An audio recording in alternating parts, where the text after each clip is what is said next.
Ciao amici e amiche del segno del Capricorno, benvenuti, io sono Angela e questo è Extra Record. È così che mi trovate sui social, questo è l'oroscopo settimanale dal 4 al 10 maggio. Prima di iniziare vi ricordo che è una stesa generica, prendete solo ciò che vi risuona, se volete potete integrarla col vostro ascendente. In descrizione trovate le recensioni dei mazzi usati, i link per acquistarli e i link alle playlist per conoscere il significato delle carte della Sibilla Lenormand e della Sibilla italiana.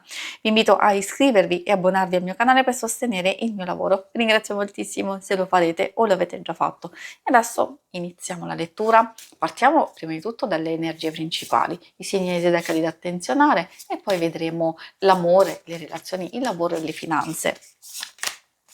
Come prima carta troviamo il cane, quindi si parla di un inizio dove state procedendo bene nelle vostre varie faccende, nei vostri impegni, quindi c'è costanza, c'è pazienza, soprattutto è richiesta la pazienza nelle relazioni e in qualcosa che può indicare una soluzione che state cercando, anche io direi soprattutto per sia chiudere delle faccende sia per farle evolvere, trasformarle, visto che abbiamo una carta di passaggio. La bara indica proprio questo, indica trasformazione, indica la fine di un qualcosa, la chiusura di un ciclo, a volte vivere anche purtroppo una brutta giornatina, forse è troppo impegnativa, troppo stressante, ma di sicuro è un passaggio, ce la lasciamo alle spalle, altrimenti potrebbe fare riferimento a un qualcosa di difficile, di complesso, di doloroso, che però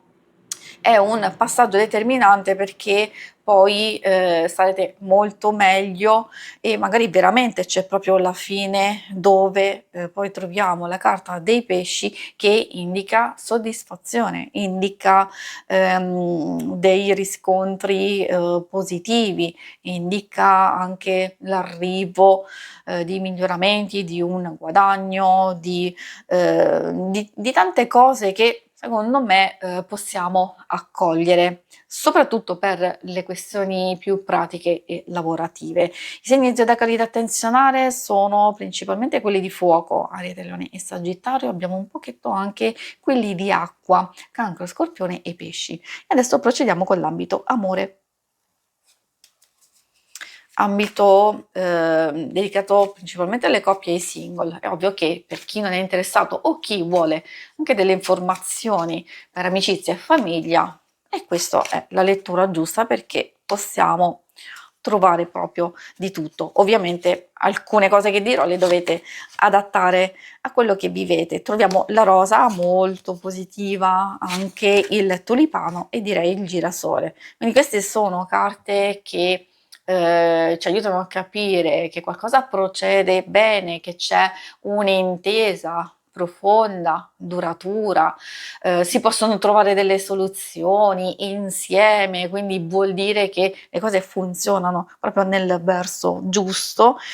Ci possono essere anche degli eventi felici, favorevoli e quindi è da qui che è un buon punto di partenza, soprattutto per quelli che stanno programmando un qualcosa da realizzare nel corso della settimana, soprattutto anche per chi sta passando un momento difficile a livello personale o familiare, magari appunto avere il sostegno della persona amata è importantissimo.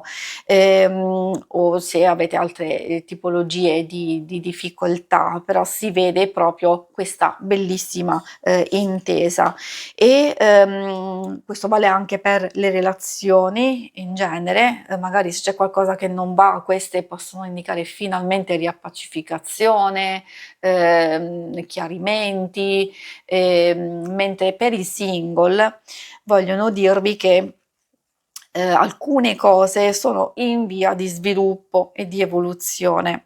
Se c'è una conoscenza di base amicizia, magari potrebbe evolvere in qualcosina di più. Se c'è già una frequentazione, una relazione vera e propria, allora molto probabilmente le carte sono abbastanza positive e quindi vuol dire che si prosegue e si va avanti in questo modo. Se c'è qualcosa che non va, magari è la settimana che può essere più tranquilla, c'è qualche nota di passaggio che può essere un po' fastidiosa, però principalmente ci sono cose positive.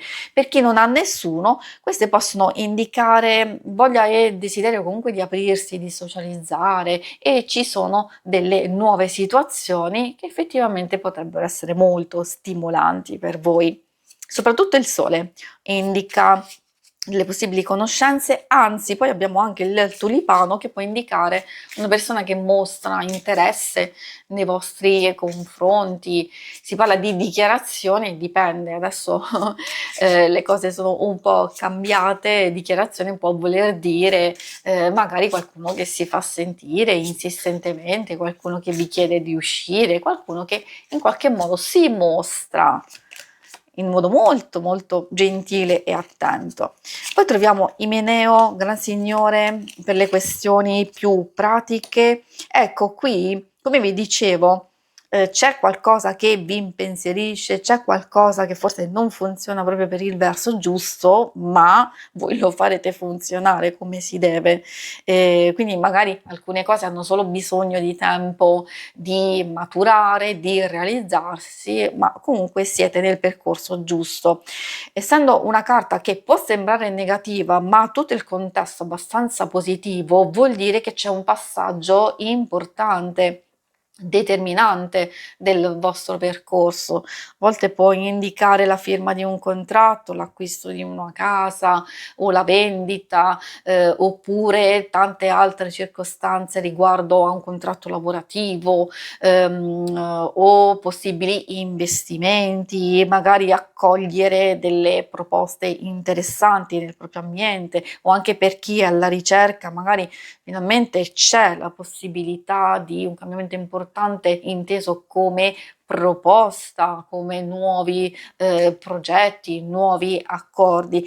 Quindi direi che è molto molto intensa come settimana, però soprattutto molto positiva e proficua. Questa non è negativa, come vi dicevo, porta riflessione, porta attenzione, quindi sapete che magari prima di accettare un contratto c'è la trattativa, c'è un percorso che alcuni passaggi devono essere osservati con cura. Poi può esserci anche una persona che vi può sostenere, vi può aiutare, a volte magari è una figura di riferimento della famiglia oppure proprio di estrema fiducia. Quindi bellissime energie per voi, queste vi stanno dicendo proprio di continuare in questo modo, e soprattutto sono favoriti i grandi cambiamenti che vi porteranno degli ottimi risultati. Si conclude qui la lettura, vi ringrazio per avermi seguita. Se volete, in alto a destra trovate il logo per iscrivervi al canale, mentre in basso trovate le schermate per vedere il vostro oroscopo mensile e lunare quindicinale. Alla prossima, vi auguro una buona settimana. Ciao!